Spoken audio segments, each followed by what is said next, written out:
To understand many of the options in the second half of the vector menu, we need some background knowledge, which we'll cover in this and the next two videos.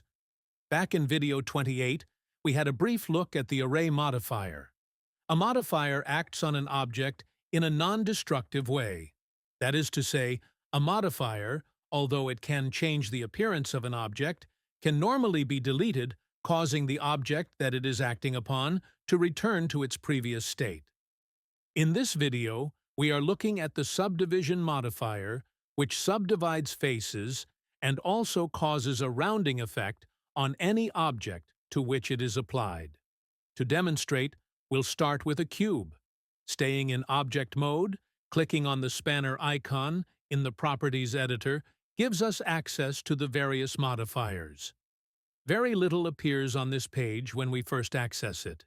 There's only the name of the object we're working with and an Add Modifier button. Clicking on the button, we'll see a list of options. This is a list of the different classes of modifiers. Although earlier versions of Blender listed all the modifiers in one large panel, there are now so many modifiers that they have been separated into various groups. Moving over the Generate entry, we'll create a sublist with Subdivision Surface near the bottom of the list. Clicking here applies the modifier to the cube, giving it a much rounder appearance and increasing the number of faces.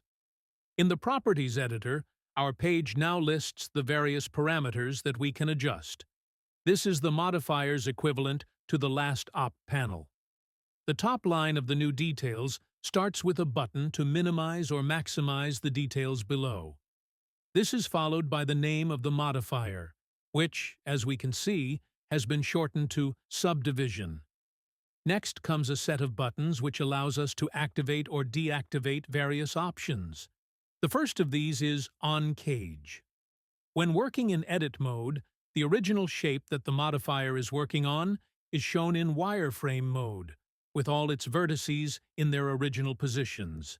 If we activate the On Cage option by clicking on it, we see how the modifier has adjusted the position of those vertices when creating the new shape.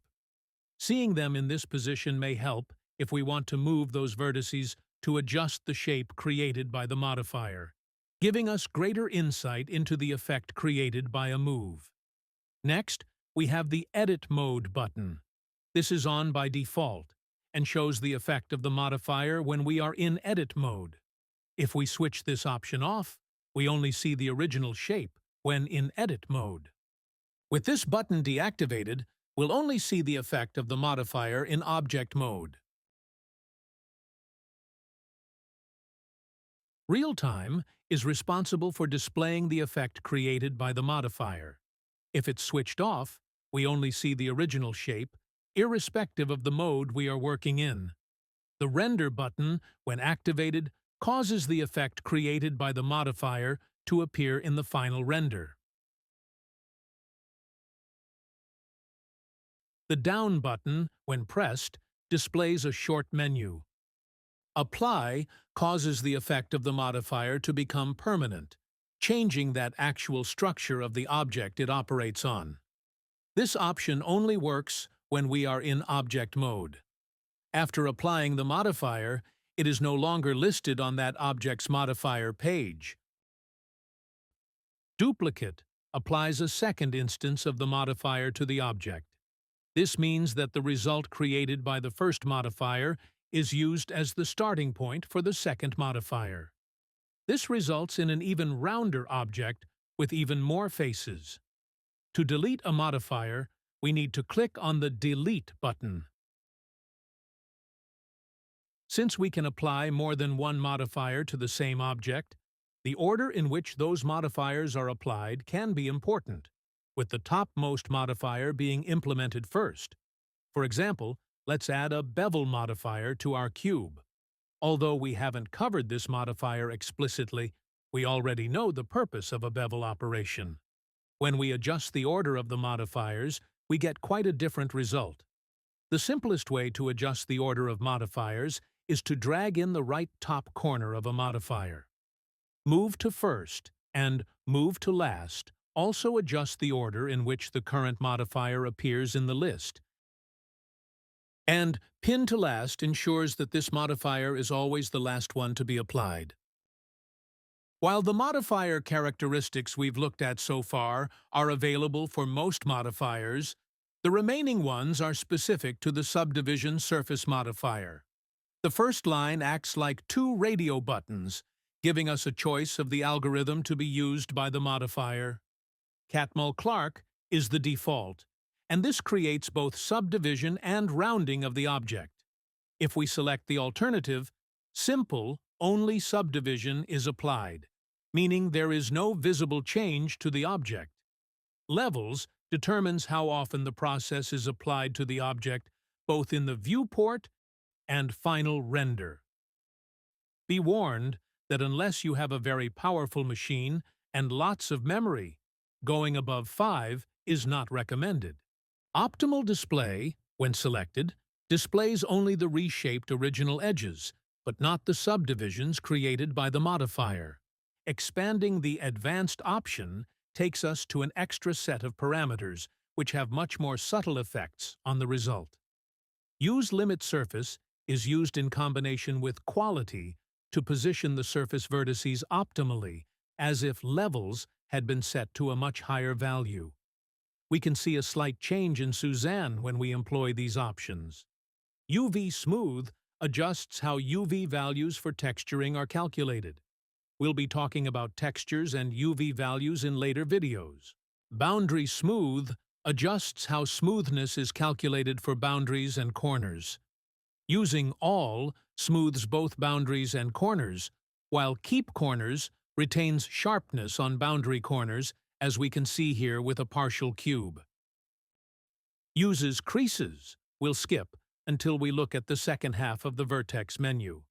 Use Custom Normals. If a face already has custom normals on its vertices, these are usually duplicated for any new face created when subdividing that face. However, if this option is selected, then new custom normals are interpolated from those existing ones. Now that we've covered the mechanics of this modifier, let's have a look at it in practice and how we can manipulate the result created. Since the modifier subdivides faces, any changes we make to the original mesh will also affect the result produced. Creating an egg shape only requires us to move a single vertex or an edge.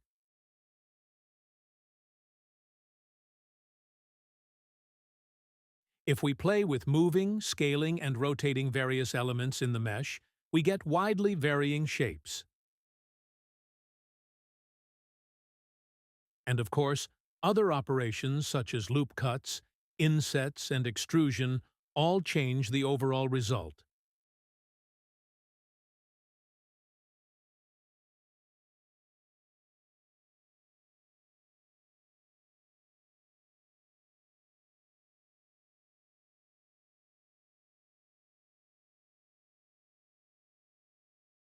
A frequently used technique is placing a loop cut near the edge of an object to reduce the curving in that area.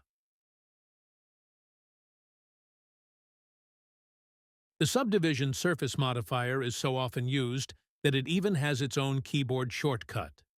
By pressing Ctrl and a numeric key between 1 and 5, the modifier is assigned to the currently selected object, with the viewport level set to the number entered. Here we can see the effect of pressing Ctrl 4 when a cube is selected. One last word on applying the modifier. If we are creating a model destined for a 3D printer, then we need to apply the modifier in order to create the extra smoothness in the final product. On the other hand, if we simply want to render the scene we have created as a still or animation, then there is no need to apply the modifier. We only have to remember to set the required number of iterations in the Render field. Finally, if we intend to export our model for use in a video game, we usually need to keep the number of faces to a minimum in order to keep the frame rate of the game high, so applying the modifier is usually a bad choice.